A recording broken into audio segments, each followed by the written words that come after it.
Oi gente, hoje nós teremos mais um BioNews, que é um quadro aqui do canal onde eu falo as principais notícias do mundo bio e tudo que o cerca. O primeiro vídeo desse quadro eu postei em novembro do ano passado, então vão lá dar uma conferida caso vocês não tenham visto. E agora vamos para as notícias. Como em dezembro nós não tivemos o BioNews, eu vou passar bem rápido pelas notícias de dezembro e aí depois nós vamos para de janeiro. E eu também queria avisar que a maioria das notícias que vão estar aparecendo aqui eu peguei lá no Instagram clima.info, então vão lá se vocês quiserem mais detalhes e todas as outras fontes utilizadas nesse vídeo eu vou deixar aqui na descrição, caso vocês queiram se aprofundar mais. A primeira notícia é a seguinte: ações atuais são insuficientes para limitar o aumento da temperatura global. O abismo entre a necessidade e a ação é mais ameaçador do que nunca, disse um secretário-geral da ONU num relatório da própria organização que saiu em 14 de novembro do ano passado, antes da COP28. Ele afirma que o mundo não está conseguindo mais controlar a crise climática, como a gente pode observar, e que as ações que estão sendo tomadas atualmente, elas estão sendo insuficientes para controlar essa crise. Então, o relatório ele também mostra que a ambição global de melhorar essa crise, ela estagnou no último ano. E os planos climáticos nacionais estão muito desalinhados com o que a ciência vem dizendo. Ele também afirma que os prazos para poder atingir as metas de menos emissão de gases poluentes, ele precisa ser acelerado e que os países eles precisam utilizar mais energias renováveis, como, por exemplo, turbinas eólicas. Encerrar o uso do carvão até 2030 para países mais desenvolvidos e 2040 para países menos desenvolvidos, e também eliminar gradualmente o uso de combustíveis fósseis, que atualmente são os maiores poluentes que nós temos. Vale lembrar que esse relatório ele se mostrava bem esperançoso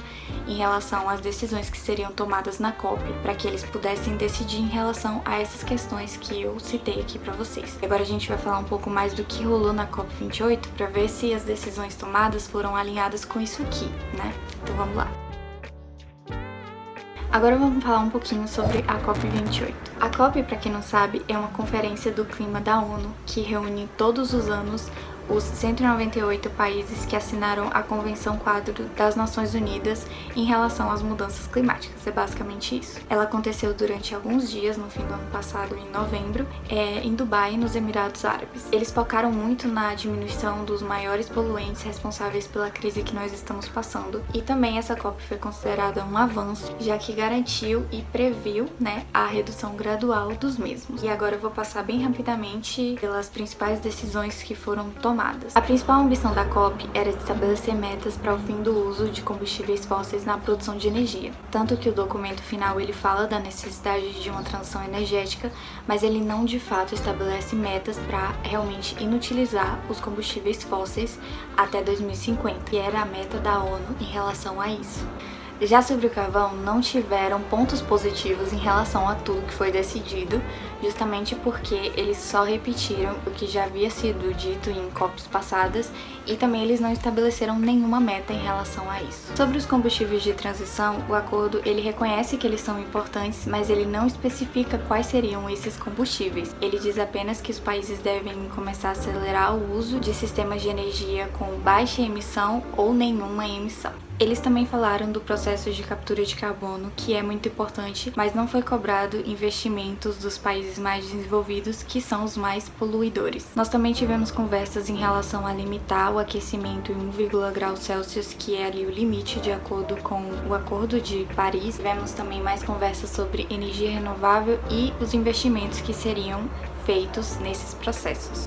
Mas, gente, o fato é que o seguinte, essas conversas elas foram muito importantes, mas a gente precisa visualizar também as controvérsias, porque tiveram muitas, principalmente em relação à participação do nosso país nesse evento. O Brasil, ele concordou com todos esses termos que eu citei aqui, mas ao mesmo tempo, no evento, ele estava fazendo acordos em relação ao nosso petróleo, ou seja, fazer acordos em relação à extração e à queima de petróleo, que estão contidos na faixa marítima entre o Amapá e o Rio Grande do Norte. E é preocupante porque a emissão desses gases anulariam todo o esforço em reduzir o desmatamento na Amazônia, porque, para quem não sabe, 2023 foi o ano em que mais tiveram redução dos desmatamentos lá na Amazônia. Então, basicamente, anularia todo esse esforço. Então, é muito importante que a gente continue se informando e sabendo das coisas que estão acontecendo, porque é o nosso bem-estar que está em jogo, né?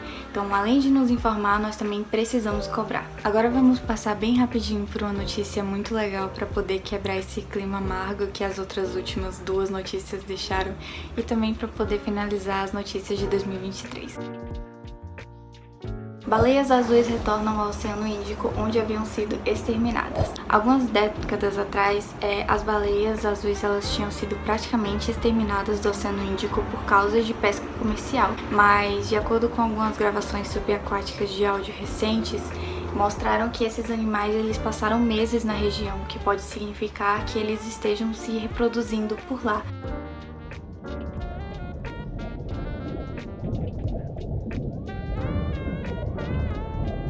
O que é uma notícia muito boa, já que esses animais são os maiores mamíferos da Terra e particularmente um dos meus animais favoritos.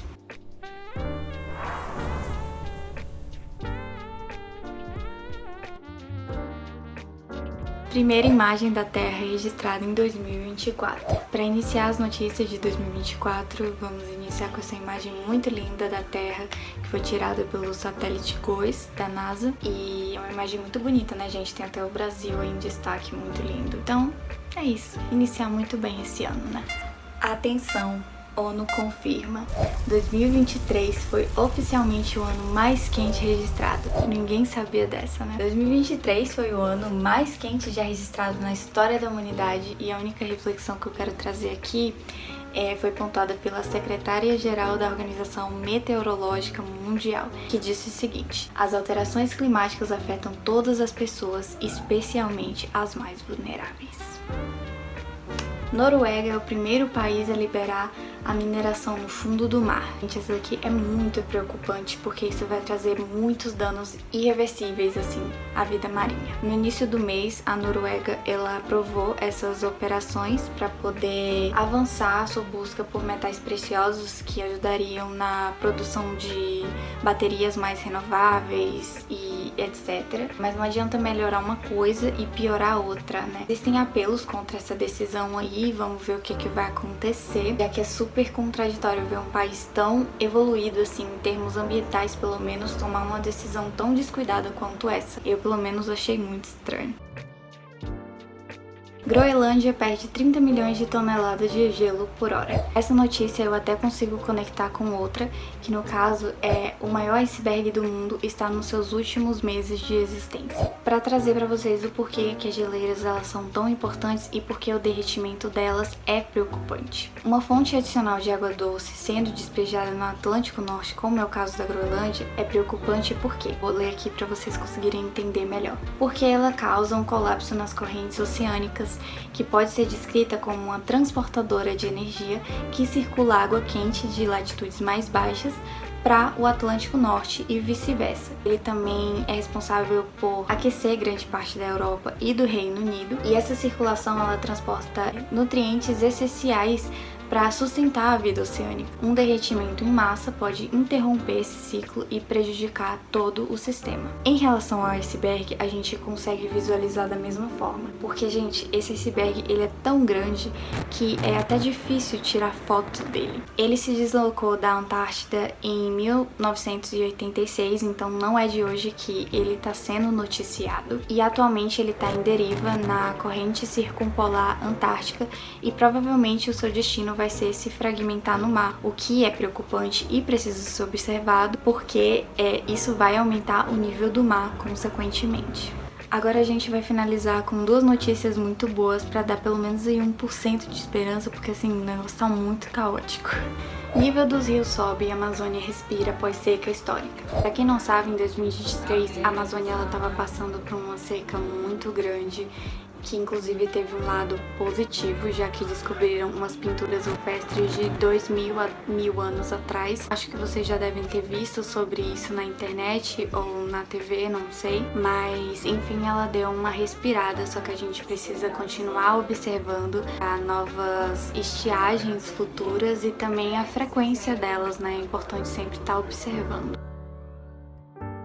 Transição energética. Para finalizar, eu vou falar um pouquinho sobre a aplicação da transição energética que estava sendo discutida na COP28, como eu já havia citado anteriormente. E a notícia é basicamente que em 2023 a capacidade renovável adicionada ao sistema de energia de todo mundo aumentou em 50%, o que é muito bom. A capacidade renovável global está no caminho para aumentar ainda mais até 2030. Provavelmente ainda não é o suficiente para alcançar o objetivo descrito, né, na COP28, mas a gente está muito perto de preencher essas lacunas, o que é muito, muito bom. Então, que continuemos aplicando as energias renováveis, as energias de transição durante esse ano, para conseguirmos alcançar essa meta o mais rápido possível, ou pelo menos muito próximo dela.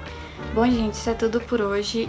Eu sei que foram muito mais notícias do que da primeira vez, mas eu espero que eu tenha trazido as principais atualizações e que eu tenha trazido também de uma forma muito sucinta e fácil de ser entendida. Sintam-se à vontade para discutir aqui nos comentários as opiniões de vocês sobre algum tema aqui que foi citado que chamou a sua atenção, com muito respeito, né, é claro. E eu também só queria avisar para vocês que esse mês nós não tivemos 2 vídeos igual eu tinha dito no vídeo anterior, né, que nós teríamos durante esse ano, porque eu viajei e não foi possível, mas eu só queria avisar que no mês que vem nós vamos continuar com essa programação normal, então por favor esperem por isso que vai acontecer. E eu também queria agradecer muito o apoio de todo mundo no último vídeo, foi o vídeo mais visto aqui do canal, eu fiquei bem surpresa e muito feliz também ao mesmo tempo, então muito obrigada. Dito isso, obrigada por terem assistido esse vídeo e espero vocês no próximo. Tenham um ótimo dia e uma ótima noite.